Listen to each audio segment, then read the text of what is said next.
welcome to the show and Right. enjoy the biryanis in the background.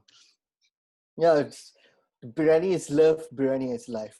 You know, that should actually be printed and put it out like an actual life-size wallpaper. Man, I should use this as Welcome like to my biryani dungeon.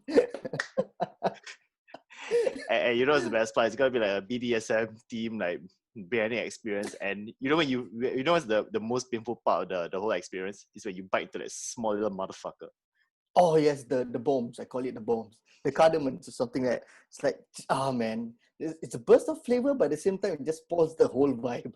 What burst of flavor! Like the more I bite into that piece of shit, I just spit it out right away, man. I'm just like, fuck.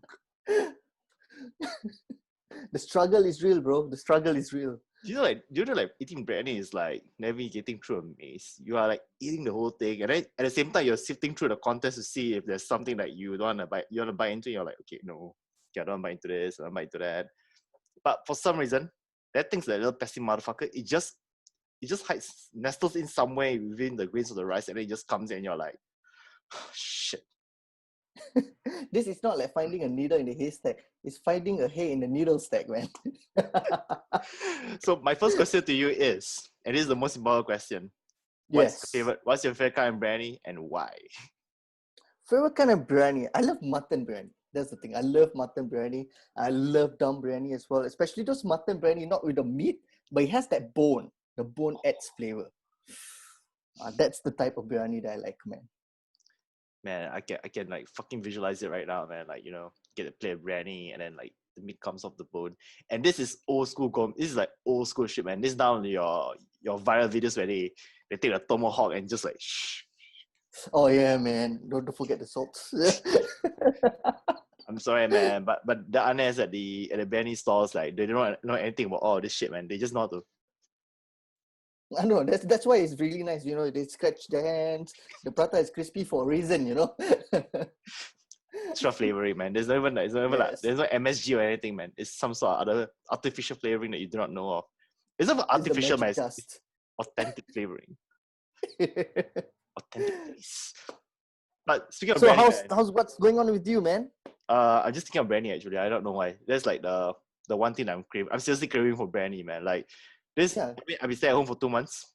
It's been fine so far. I'm trying to keep myself busy with a lot of things, namely this and a few others, and just digging out archives. So I've been looking through like old videos of bands performing throughout the years, like in the past decade, man. I can't believe it. It's like past 10 years or so, man.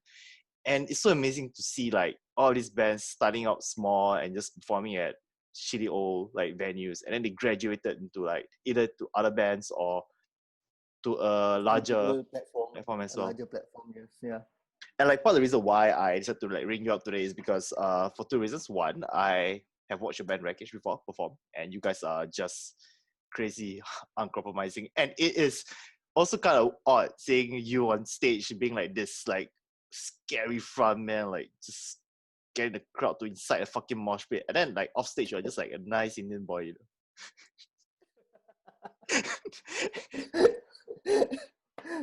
Well, that's a different way of putting it out. Yeah, I'm just a nice Indian boy. and isn't that what music is all about? Like you playing in a band, being in a band that is like a way of an avenue to express yourself. So people have like split personality, you know. So this is something like on stage, I'm a different person. Off stage is someone else. So it's like my way to vent it all out.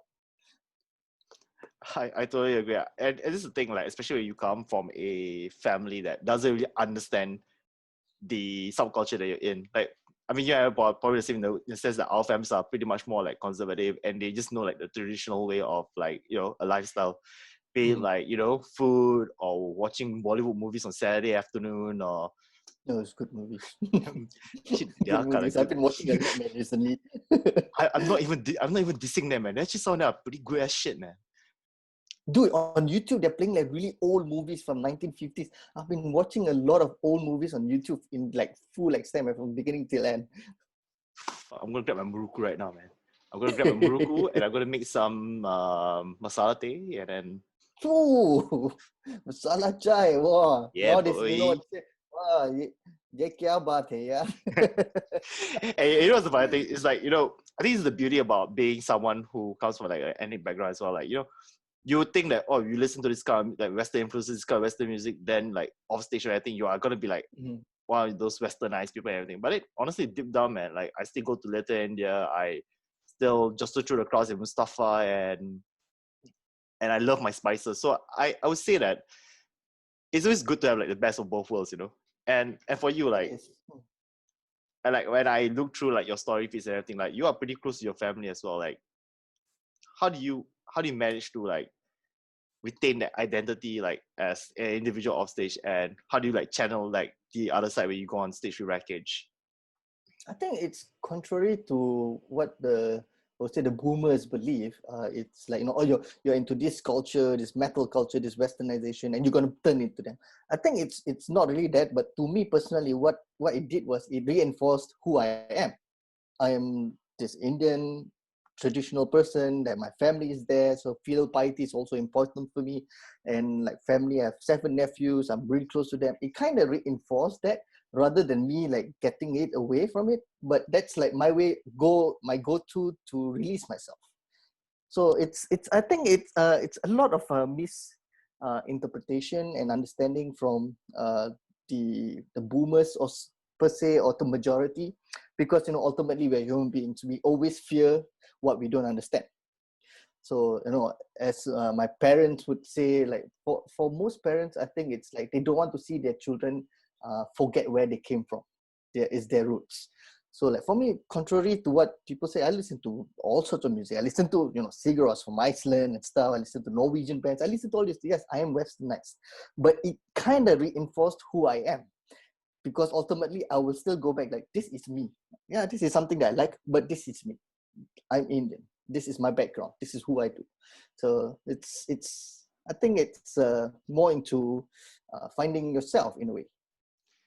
And I would say it's really awesome as well. Like, in the last few years, where now extreme music or even like the metal community in general, they are embracing Eastern influences into their repertoire as well.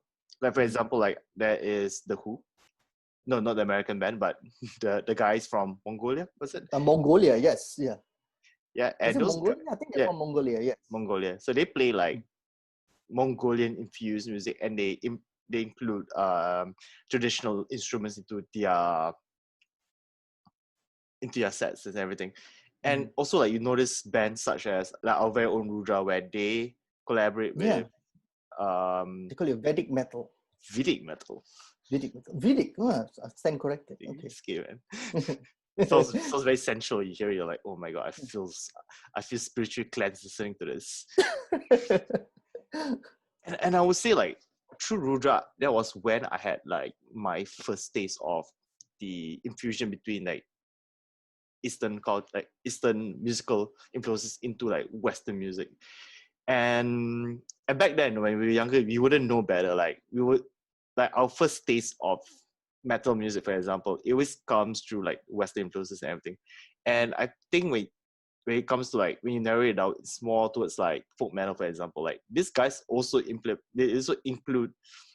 their traditional music into their repertoire. Yes. And now we are seeing that we have Eastern bands who do that as well. Like, what do you think about listening to this kind of bands? Like, does it make you want to check out more bands of the line? Yeah, I actually do. It's not easy though. Eastern music and Western music, it's very hard to kind of collaborate in a way, because they have their own in a way of there is a reason how they started it out. They have different tunings, they play differently, there's a lot of difference to it. So, and then you have metal music, like metal music need breakdowns and stuff in a way, like metalcore music, breakdowns, all right. But when you play like the sitar has something different to it. Like, how are you going to collaborate? So it's not easy. And to see a lot of bands, like especially not only in Eastern music, I mean, we can see that a lot in Middle East as well. Like in Egypt, there's this band called Crescent. Crescent was really good. It's very similar to Nile, I would say, but I would say Crescent is better. So they have this tune to it where it's like, oh yeah, I'm in Egypt. It kind of brings you back in time, but you see some heavy metal music into it. And then we have Ritual Day from China. We have Tonic as well from Taiwan. They have some influences into it. and it's really nice. And then now we have Bloodywood. Yeah. And like, you know, Bloodywood is now bringing it up to the next level. And like the majority of the Western world looking at this as like, wow, this is something different. And they're looking at it similar to what we were when we heard metal music. So now it's like the tables have turned in a way. And I think it kind of put Asian, Eastern philosophy, Eastern music influences on the global map per se.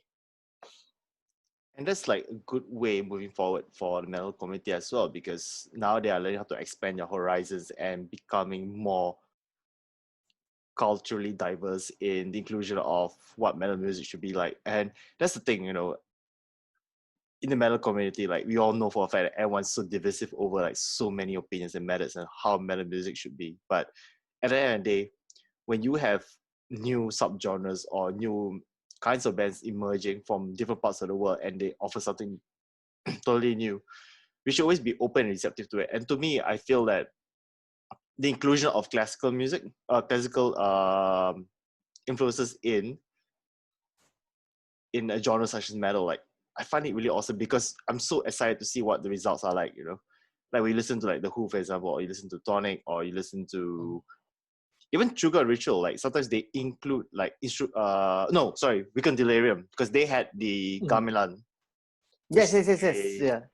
Traditional instrument. They played live as well, and it's not easy, man. Yes. And that's the thing, you know, when Weekend Delirium came to Singapore to perform, I didn't know who they were. All I knew was that they were a band from Malaysia. And this guy just bandages out this gamelan and then he starts playing. And I was caught off guard because that was not something that I would expect at a metal show, you know? Yeah. And it works perfectly well. And I like to see more bands doing that as well. And yeah, maybe I mean that's how music is gonna be like. Like, you know, what's metal and what metal music should sound like. It's a very open-ended question, you know, because seriously, there's no definition to what metal music should sound like. What's metal to you may not be metal to me. You know, you kind of in that position. But I think it's always a seed that always grows. And the more water you put, the bigger it's going to grow. The more influences you're going to put in, the more it's going to open up more branches in a way. So it's going to evolve and evolve. It's never going to stop. I don't know when it's going to stop, but you know, in the future, you know, maybe 100 years from now, metal music will sound like techno. We don't know. Maybe metal music will be orchestra now. We don't know. But metal music is still evolving, and it's still going to evolve for a very long time. But that's the thing. When you mention about the orchestra, we do know for a fact there are some bands, especially in Norway, where they've collaborated with symphony orchestras and everything to create albums and whatnot. Like for example, like if you talk about Satricon, like they did Timo Booger. Well, I mean, it's good. It's like Norway. It's like, I mean, we all know Norway as the black metal capital in the world. And then recently, even the Norwegian Tourism Board have like put in like black metal as part of the tourism as well. It's like, yeah, it is our history. They own it. If only the rest of the world does that, it will be interesting. So, but it's more widely accepted in Norway, and I like to see it grow as well in other parts of the world. And like in Singapore, it's slowly is opening up. I don't know how long it's going to be, but that's the thing about Singapore, is that they give you a bit, they'll take back everything else. But see, that's a tricky thing about Singapore. See, like for them, they will not embrace something until it reaches mainstream popularity. Only then they'll start latching on the bandwagon. And I think that's the problem with our ministerial board or like our tourism board, for example. Like to them, we know that we have talented musicians. We have a scene that is emerging, and some of the artists that we have in our subculture are way better than what you listen on the radio. But they don't get acknowledged or they get overlooked. And only when, say for example, like Wormrock performs at Glastonbury, only then they start latching on to the bandwagon. Yeah, and everything. I mean, maybe like I wouldn't blame Genius Asia as such, but the thing about the news platform is more into finding out where we are, what's going to sell. It's basically all about selling. Who's going to read about this? It's all about triggers. And then now they have there's the Singaporean band. Oh, okay. There's a Singaporean. Never heard of them. The next thing, wow, they made it to Glastonbury. Is it? But you know, that's the thing. Is like, yeah, they made it there. but you didn't know the journey they've been through. They've been through lots of shit. They've been through shit to be where they are. But they should not focus on where they are. They should focus on where they have been. I totally agree. And that's also why I appreciate publications such as Bandwagon and even like Unite Asia, because these are the guys who are persistently working towards covering all of the bands in the subculture, be it in Singapore, be it in Malaysia, or like even around the region. And it's so great to have that kind of publications doing that kind of groundwork instead, as opposed to like people just having to rely on just one news source like CNA, for example, or I don't know what new paper. I honestly do not know. Like I do not keep up with mainstream media anymore. But when you it's interesting. About, I mean, sorry. Back in the day, we had all these underground zines. Yeah. So it's like someone would write a zine, and like I bought it like $1.50, $2. Like I would trade. You know, I used to study in secondary school, Battle Secondary, and then we had one of my friends was Redza, peace be upon him. He passed away. So like during recess time, what we'll do is we'll meet up behind the canteen, and they will trade cassettes, they will trade CDs, and they're like, hey bro, check this out, this one's design, good stuff. Got reviews. Oh shit, all right. So open out reviews. Then what's this band? Mushroom Head? Never heard of. Check them out. So it's like, so designs were the one that were like the platform for us to explore new bands. This was way before all this YouTube and everything, right? And then now we have, mainstream internet, Facebook, YouTube, people have different opinions. But now we have established platforms like, Unite Asia, Bandwagon, that actually specifically cater to this small group of metal music fans per se, and then it's growing. You put different opinions, and I think it's really nice to have that kind of open table discussion. And I read some of the articles as well, and the way they present the information is pretty objective and it's really straight to the point. There's no gimmicks involved. There is no caricatures of these bands and everything. And I respect the kind of journalism, because for me, like, I hate it if someone takes something that I really like and make it into like some sort of a circus. Because I feel that look, if you got to cover my interests or my passions, like, can you please take it seriously? Because the last thing we want is to be ridiculed even further. Like I said, it's like, if you tell someone that you're a metalhead, people just think that you're some sort of a, I don't know, like some sort of a drunkard who doesn't have a job or something like that. But then what they do not realize, that some of the people who are like office workers or like higher management guys, those guys are also metalheads as well. But just because they don't look the part does not mean that they are not, And I'm so glad that publications such as like Bandwagon and Unite Asia, like they, in a way, kind of dispel that kind of myth, where they humanize the people who play in such genres. But that brings me to my next point. So we're going to talk about Wreckage. How did that come about, man? I joined Wreckage pretty late, actually, 2003, 2004. Wreckage has been around since early 2001 or 1999, around that time. I was good friends with them, especially Faiz, the drummer. So like I used to hang out with them. We had this IRC channel gatherings, and then like I met Faiz, and Faiz was there, and they're like, hey dude, want to hang out? And we're going to go jamming. And I live in Toa Payoh. So back then we used to jam at Boon Studio, which was at like Potong Pasir, near around that area.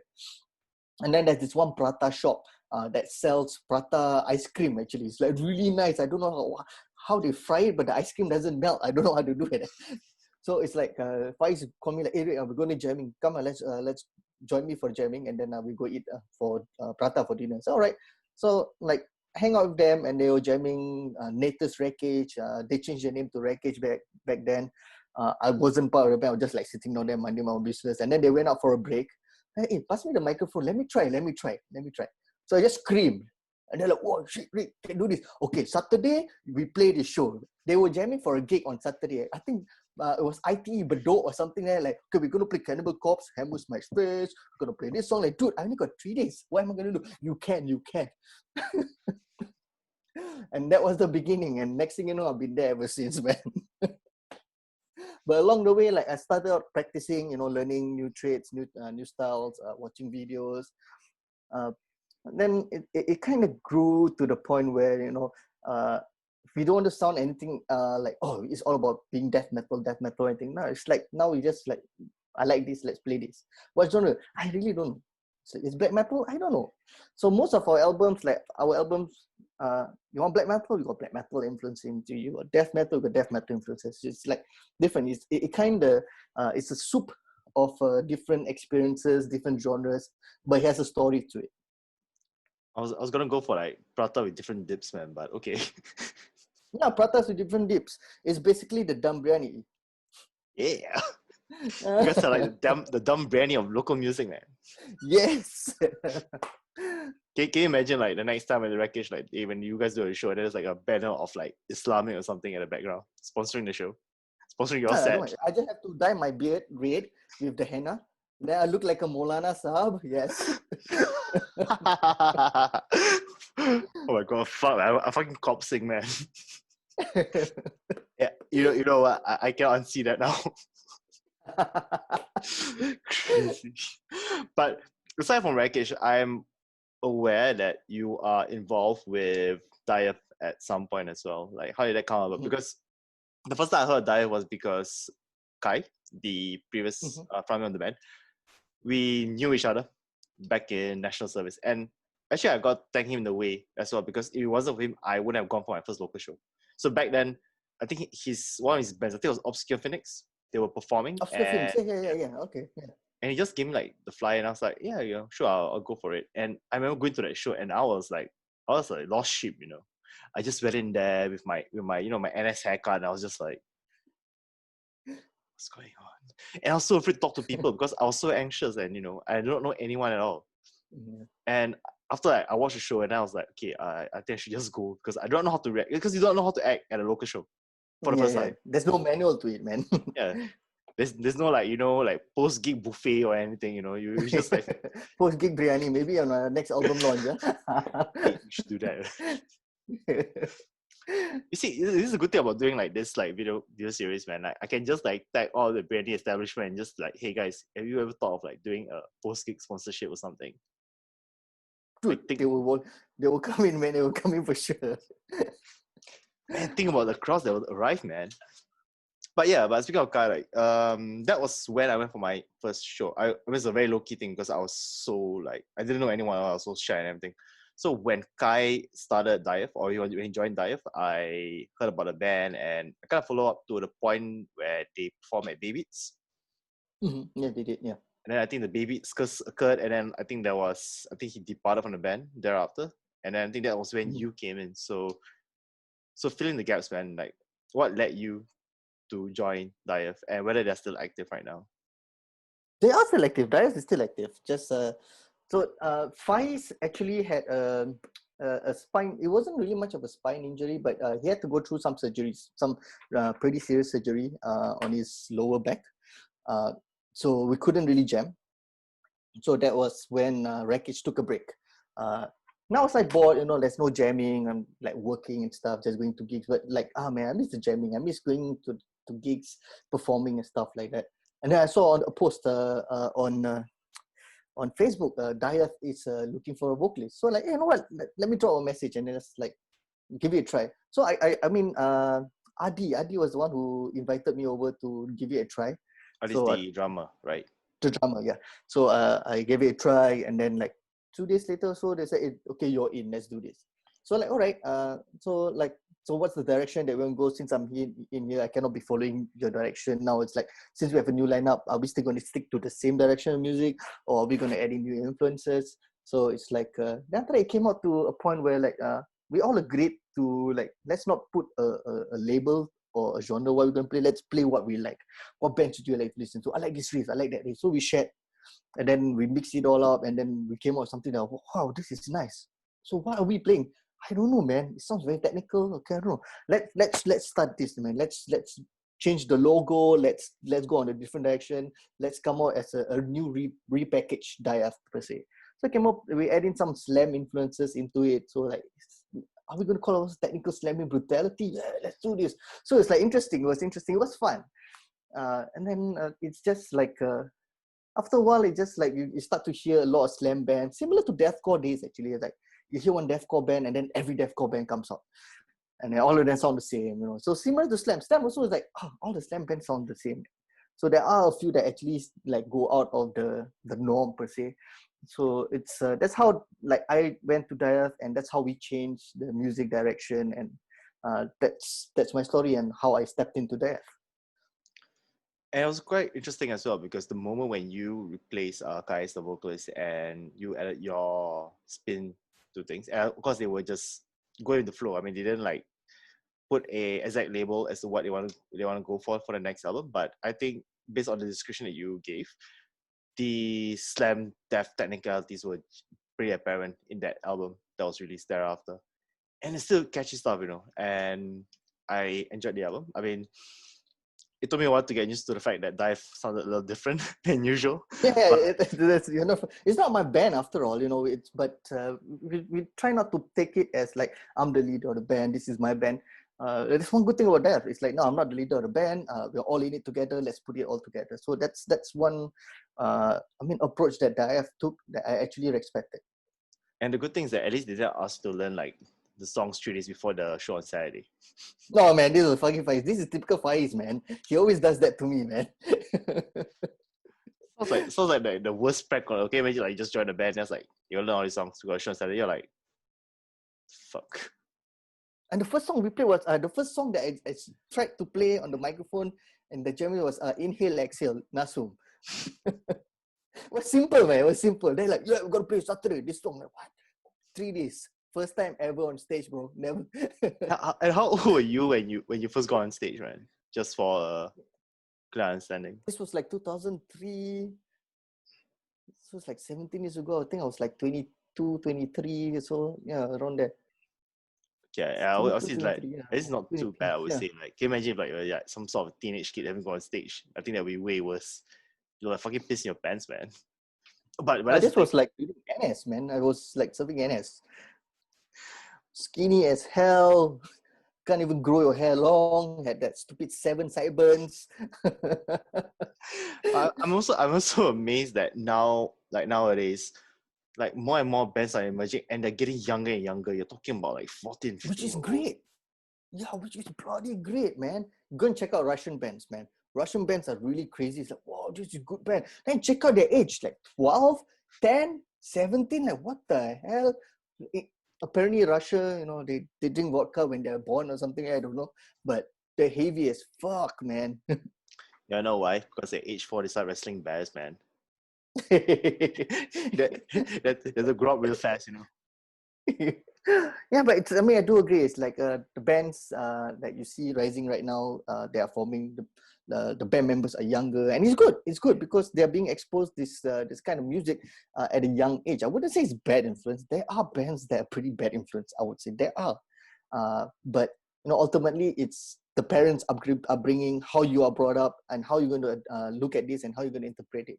And like to see these bands, these kids listening to this genre of music, who, like, you know, to play metal music is not that you know, it's, you have to listen, like there are keys, there are tones, there are ways of playing it, and it takes like a really strong hearing to learn, and kids are learning that at a young age. I think it's very impressive. I totally agree. And that being said, like while growing up, or even before you got into a band, like what were some of the frontmen that you look up to? I mean, it'll be also better like if you can like say 1 or 2 local frontmen, for example, as well, so that it's like more rounded discussion. But in general, like what are the guys in general? Yeah. Well, one of the first bands that I looked up to was actually Emperor Isan, and I loved like the band, and like I couldn't. But the thing is, back then we didn't have YouTube and stuff, so it's basically how you see that Isan was basically on the album, the photo covers, the cover and stuff, the booklet, and like, wow, okay. Then I met online on this metal IRC days. We had this one channel, I forgot. I met Arif Rip Al-Hazret from Iron Fist. So he was my first local metal friend that brought me to a metal gig. So Kai was your friend who brought you to gigs. Yeah. Rip Al-Hazret was the one who brought me to metal gig. We used to hang out at this Topayo, this statue, we call it Sodomville, because the statue kind of looks like sodomizing another statue. So we call it Sodomville. He was the one that introduced me to like, hey, there are local bands. You go check out this local band. So like, okay, so it's like, this is my band. Oh, the Iron Fist. It's interesting. This is interesting. There's another band called Neckbath. Oh, Neckbath. Oh, yeah, was Demodification. Wow. It's like, okay. And then it's like, you should check out this band. We're going to hang out at Karachi restaurant at Geylang. So it's like, I got some friends I want you to meet. Then okay, I went over. Then Shaitan was there. It's like, oh, he plays in the band called Impaiti. Like, wow, what is Impaiti? You never heard of Impaiti? No, I never heard of Impaiti. Have you never heard of Impaiti? No, I've not heard Impaiti. Take the CD, listen. So like, he gave me he borrowed the CD to me. I listened to it. It was called fucking Armageddon album, I think. So I remember. And there's like, wow, Singapore band. I said, wow, Singapore bands has a lot, like, and these guys have been around since the 1990s. I was still eating sand that day. And then it's that's where like I start to like look up to like local bands. I mean, we have talent here. Why are we looking at talent elsewhere? We have talent here. So it's like Impaiti was one of my favorite bands, local bands that I saw that like kind of open up my eyes, to say, into the local scene, that yes, you can do it. And we can do it, kind of thing. I went to Kiosk Koman, the album launch. I was blown away. Like, holy shit, these guys are from Singapore. So it's like local bands. And then that's where like, I start looking at local bands. There's this compilation. There's Bruno, the band, Abertory. There was Demodification. I used to hang out at Peninsula Plaza, on a Peninsula Shopping Center. Back then, his name was Sakaratul Maut. So it's like, oh man, this was good bands, man. And then we had Neckbath. Neckbath was, wow, kind of reminded me of Marduk, man. It's like, it was good. It was good. It was really, really nice to see like local bands, like kind of in the position of they're playing what they like based on their influences. We have Margaya. It's like, oh, this guy sounds like Glenn Benton, man. So it's like shit, Singapore band, man. And that's why I was really impressed. And I feel the same way as well. Like based on like firstly, like, when you touch on like all some of these bands, and you're talking about Peninsula as well. Like that was the home of course now it's gone. To Megatarian, and when I was a young kid, like I was in Peninsula to like go to the football shop. Obviously, I was too young to even get to that kind of genre. But I saw the shop and something about that place that just kind of stood out from like the rest of the places, like the decor, like the CDs and everything, and the music blasting and whatnot. And then you see like all these metal guys coming in and stuff, and of course, like as a 6-year-old, or like actually as a 7-year-old, you look at these guys, you're just like, what? Because they don't look like your mother's friends or anything, These guys are like intimidating and stuff. And then next thing you know, when you are a teenager, you become one of those people who go to that kind of shops. And I would say like it's amazing how, and as I spoke to Henry as well, like I say it's so amazing how like local record shops have a strong staying power in our scene because they get patronage from local metalheads, and it's because of that friendship that is being forged through shows and through discussions and meeting up and just knowing each other, not even like intimately. Like you can have like a 5-minute conversation and then you become friends right away. Yeah, and I think record store is like a mecca of metalheads per se. It's like back in the day when you go to Megatarian, it's like you go there, you buy stuff, and you can spend hours talking about music, discussing, and then people come in like, oh hi, yeah, I'm Rick, yeah, you heard this band, yeah, just heard this band, like, what do you think about this band? Yeah, and the conversation goes on and on and on, and it's like a community, and it's like I mean, if you can have a coffee machine there, you can start a cafe there, man. So it's like a record shop is not like coming, it's not like you're coming in, buy your stuff and then you leave. It's a journey. You come in, you see people on the same journey. If you share your experiences, share your thoughts, share reviews, get to know each other, and then you leave. And it's never about leaving, because at the end of the day, like, yeah, I want to go back there and I want to see what's next. I agree. When I went to Megatarian, I met Dean. He was manning the shop. Initially, I was petrified because again, like when you're just. Are you a beast? Beast petrified. Fuck. But when we went into Megatarian for the first time, I was so intimidated because Dean did look kind of like intimidating and shit, and you're just like, okay, I'm just gonna buy like a CD or something, and then I'll just go, I guess. This is my first time.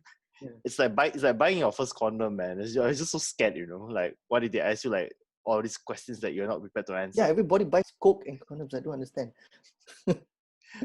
Extra sensation. And then I was gonna stop because obviously back then, like my knowledge of extreme metal was not there just as yet, and I was like in a flux. So I was like, okay, should I ask this guy or should I just pretend that I know this band and I'll just buy it like blindly? But thankfully, I took the more sensible and smarter route and not be a fucking poser and just went to him. Was like, hey, can you like recommend me like some things? And Dean was like a really nice guy, man. And he like asked me like, oh, what are you kind of looking for and stuff. And at a point of time, I was curious about folk metal because I listened to bands like Kopilani, for example, and what else? Some of those finished shit. What else? Okay, you know what? I'm not gonna dwell on it because it's gonna take forever for you to figure out. But yeah, folk metal in its very essence. And I want to check out like all of those kind of bands that have like folk influences. And he was knowledgeable about the metal, And he's just like, hey, you might want to try this out. You might check this out and stuff. And then I just picked one out, and I was like, yeah, like thank you so much. And that's like the customer service experience that you get from going from like local record shops, where not only are they well versed in their product, but also at the same time they can advise you and give suggestions along the way of what you can check out and listen to. And this is something that Spotify or any technological advancements cannot replace, because it lacks the human touch. And these are the guys who know about these bands because of years of listening and being there, and they know what you might like. You may not like it, but it's okay, as long as you kind of enjoy what you listen to, and I think that will be fine. And I think that's awesome, like as we spoke earlier, like when we go for our first metal show for the first time, like we're not going to go there like as though like we know everyone inside out. Like deep down we are like anxious and like scared and not knowing what to expect and everything, because it's your first local show. It's not the same as like what you see on like live concerts and everything. This is like a tiny venue, and I was just moshing around, and you're just like, why is my friend in camp going on stage looking like a fucking enough? And you're just like try to wrap things around as to what you're saying as well. But then as we grow older and we become adults and we become more well versed in our gig experiences, at some point we will travel out of the country to expand our horizons. And you are pretty much the foreign ambassador for the country of Iceland. So you gotta tell me this because it's a very interesting and a very peculiar choice, because most people would be like, oh, I want to go to Norway because of the black metal, or I want to go to Gothenburg because of the scene there and everything. But you're like, nah, I'll go to Iceland. Like, how did that even like transpire, and what was it about Iceland that you love so much that you keep going there on a annual basis? It's actually I knew about Iceland. I know of Iceland's existence for quite a while. From 1997, the first time I heard this band called Sigaros. So it's like, wow, this is nice. It's post rock. It's interesting. It's like then they put the country they're from was Iceland. It's like, what is a country? Iceland? I was 13 years old and I was still stupid then. I think I still am though. So I was like, what is this Iceland? So I went to the library. Went to encyclopedia and then said, oh, there's a country called Iceland. And there was a picture of the Aurora Borealis, the Northern Lights. I said, wow, this is beautiful. Then like, I remember seeing this, The Land Before Time also, they had that. So, oh, so this is the Aurora Borealis. I want to go to Iceland. So it's like, okay. So I grew up with it, but I forgot about it. So then in 2010 or so, the volcano Eyjafjallajökull erupted in Iceland. And then it's like, oh yeah, Iceland. I remember Iceland. I need to go to Iceland. So 2014 was the first time I went to Iceland. 10 days I was there. It was like, wow, it's beautiful. Out of this world experience. And in 2015, like, okay, you know what? I want to go there again. So I was there for a month. So I went there alone, solo trip. I met all sorts of people. It was really nice, beautiful nature, and it's like But the thing about Iceland is, besides all its nature, the beauty in its nature and everything, and the people there, when you leave Iceland, it has this some kind of strong connection that kind of calls you back. And it's very hard to describe, but every time I listen to other music, and it kind of brings you back. Yeah, I miss those times. There's this calm serenity that Iceland had, and that's why I like it.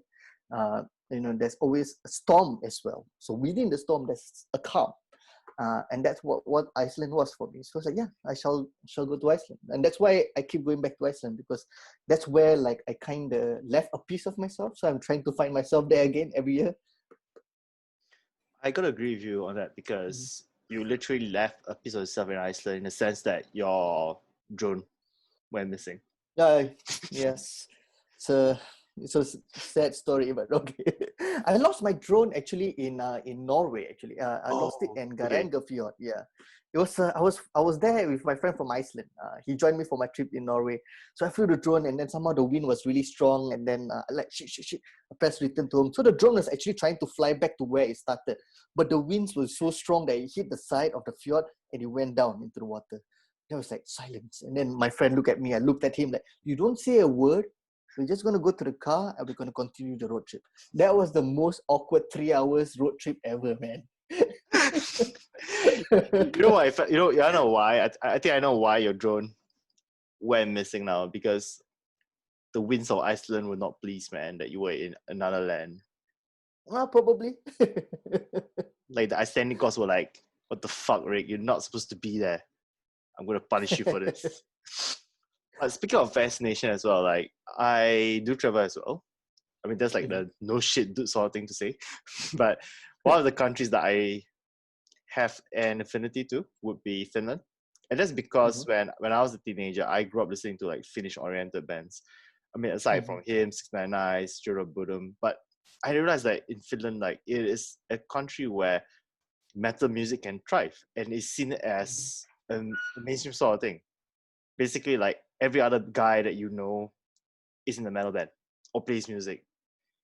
And with a lot of bands coming for that country, and while in your formative years where you're checking out bands and you're listening, and you realize that mostly from Finland, then you just have this idea in your head where you're like, oh man, I need to go to Finland one day, and I want to explore parts of the country and try to have try to relive those teenage fantasies, so to speak. And that's the thing, I've been to a few countries and it's fine and all, I had my fun and stuff, but when I go to Finland, it feels completely different. Yes.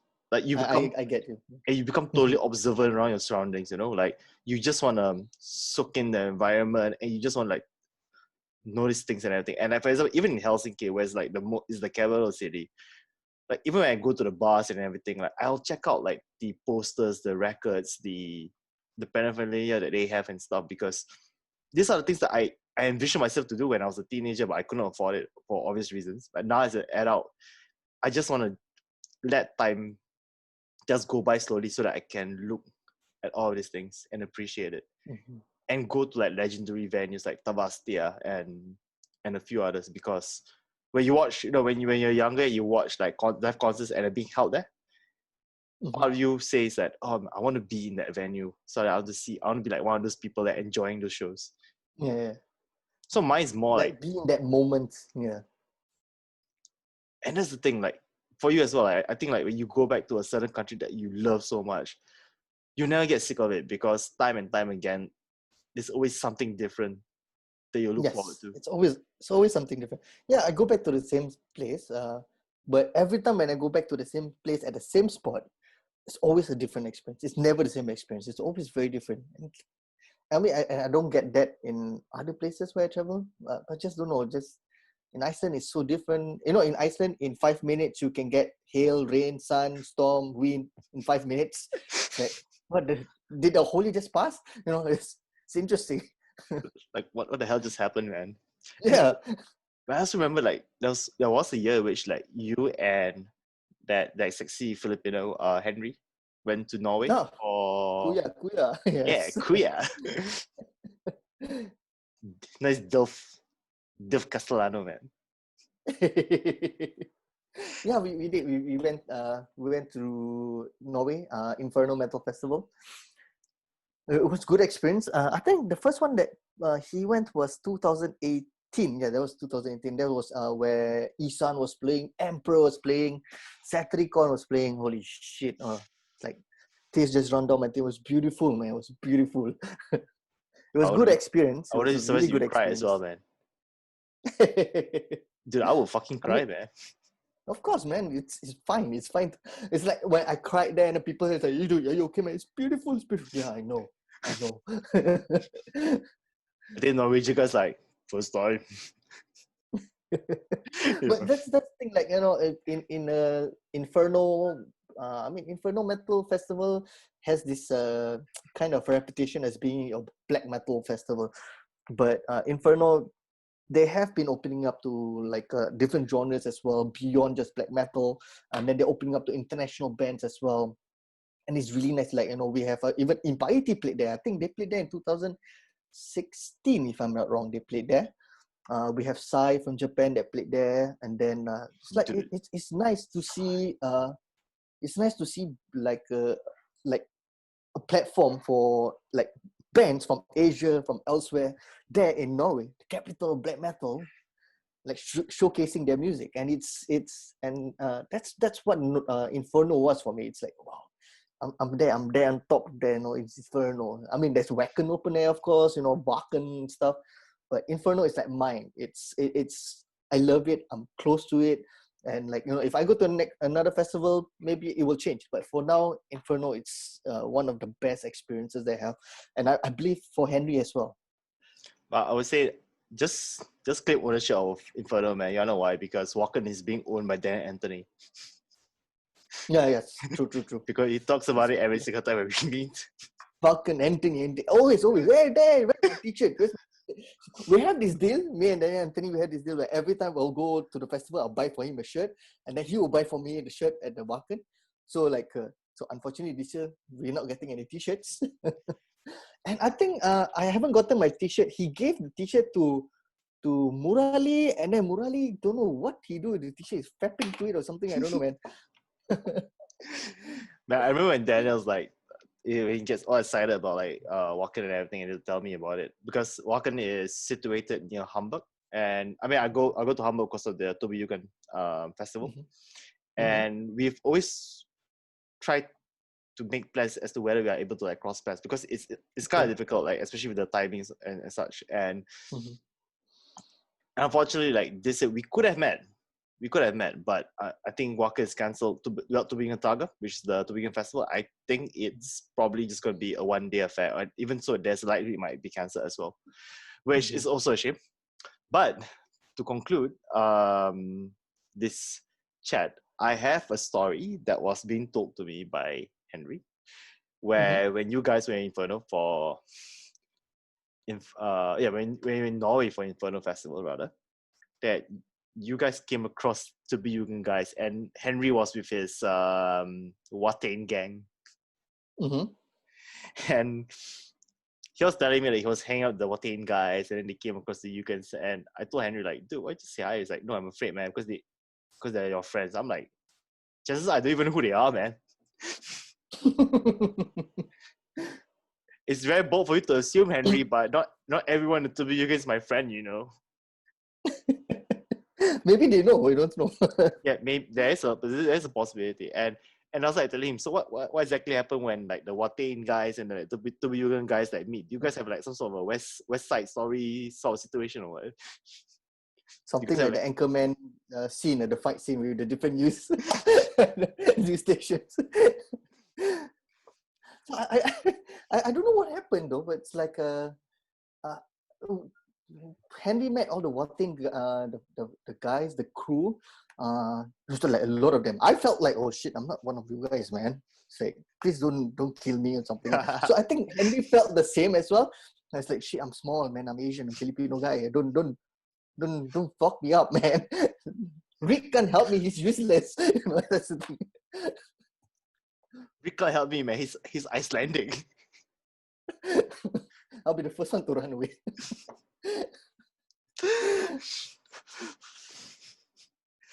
But jokes aside, I don't quite remember if there's any conflict or anything. I doubt there was any conflict. No, But of course, when you see a group of guys Tapuyogan kind of wearing that, it's like, oh shit. I just had them too wrong or something. Am I gonna get fucked? We don't know because we are in a foreign country. We don't know how they react to such situations. We ourselves, like, are we reacting to the situation correctly? We don't know. So it was a good experience. It was a funny experience, but it was a good experience. But it's also kind of funny as well. Like the reason why I raise out the story is because now that people always identify that one singular thing. For example, like with me, like when people see me, they recognize me for like Tubuyugan thing because of my jacket. Yes. And then like over like, hey dude, like, oh I went to Europe and I saw a guy with the same jacket as you. That's like, like, oh, are you guys like in the same like gang or something? I was like, no, it's a fan club. I'm sorry to like disappoint you or anything, but I'm not in a gang or anything, man. Like, I'm a lover, man, not a fighter, man. And similarly, like for you, I would say like everyone just identifies you as the guy that goes to Iceland every single year. Yeah, so there's always something that everyone in the metal scene has always that one thing. So it's like me, it's like, oh yeah, I'm the Iceland guy. Yeah, you, it's like, yeah, the Tobayogan guy, yeah, with the purple patch at the side as well. Yes, that's the guy. Everyone has like, it's so funny, like now, like in this day and age, like it's no longer like you being recognized for your performances on stage or what you do, like as an instrumentalist. Like now people are being recognized or you're being identified for something that you do outside of the music scene or even being like in a band, or like I think like social media just creates this kind of cult personality, I had a friend who, I mean, he used to live in Singapore, now he lives in Taiwan. So when he's back in Germany and he'll go to a bar, he sees like a guy in a Tubuyan jacket, he'll take a photo of it and send it to me. He's like, do you know this guy? I'm like, why would I? like Felix, like the least you could do is actually walk up to the guy and ask for his name and what chapter he's from, so at least I can find out. And the Tubuyan is like, it's like a worldwide thing, It's like a worldwide thing. Like I can't like tell you every single one that Yugen, man. I don't like a fucking like catalog of Tubuyugans. So this is like IKEA. But you go to Do you guys have a catalog? I think that would be interesting, like a monthly edition, monthly with the new members. Then there's a mark shot of everyone. I'm number 696. All right. But that's the thing. I would say like now some of these bands, they also have like their own fan clubs and they come in all forms and sizes, like the Tubuyugan, Watain, and like a few others, even like Kisame and shit. So so to conclude, like the one last thing I'd like to ask, like, what would be your words of wisdom when someone comes up to you and asks you about like advice for their musical journey, be it as a performer on stage or even like to travel overseas to check out like festivals and such? Like, what's the one most important thing that you will tell them? I don't know, man. For me, it's like I live by this philosophy that I know nothing. There's always like, yeah, I know a lot, but there are a lot of people that know more than me. So I wouldn't say like I'm a genius or a degree holder in this topic or anything. I'm still in a learning journey. It's always going to be a learning journey for me. So like going to metal festivals, music festivals, it's always been a learning journey for me as well. It's like, should I go? Should I not go? Should I go? Should I not go? You know what? Just go. Like when I went to Iceland for the first time alone, it's like I don't know what's going to happen. All I know is that I'm going. I have a return ticket. No plans. I just went.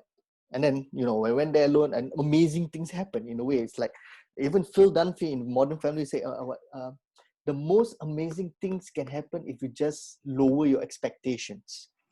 That's what I did. So I think, when it comes to musical journey, it's ultimately about you. You go in, you have all these external influences that actually define who you are. But the next step that you take is going to define who you're going to be in the future. And to me, it's like metal music is my avenue. It's more like a social event for me where I get to know people, hear their experiences, what their story, what their journey is. And then we have something common. We like bands, we like heavy music, and then we learn about each other at the same time. And I think it's positive in a way. And we have, like in Norway, they have this group called Metalheads Against Bullies. which are standing up against bullies. And I think it's a really good cause. And then you hear the stories, you hear how these people actually went through that journey and experience it yourself in terms of understanding, putting yourself in their shoes. And my take is ultimately just go with it. It's always all about experiences and what you're going to make with the experiences. The experiences are tools, and that's going to define who you're going to be next in the next phase of your life, per se. I totally agree. And I would say that if I were to be reincarnated, I would like to be Dum biryani? Yeah, boy. at least at least I'll be tastier than than I am right now, man. Anyways, Rick, I gonna end the session. Thank you so much for coming today. And just like I told you, man, we're just gonna talk shit, and I think we achieved that goal, and with some educational value as well, so that man, it was nice. It was nice. It was nice talking to you, man. So that people who watch you will actually learn maybe like 2 or 3 things, maybe, and then like the rest they can just I don't know, man. They will learn one thing about biryani. Mutton biryani with the bone is nice. Metal music is life. And then I don't know what's the next. Oh, Zoom video calls are awesome. And also, like, if your friend tells you to learn a song in 3 days, just fuck, right? just try to. If people tell you to learn song in 3 days, it is possible. It is possible. If Rick can do it, so can you. Can you? All right, dude. I gotta go, man. Thank you so much. Thank you so much for dropping by, man. Bye.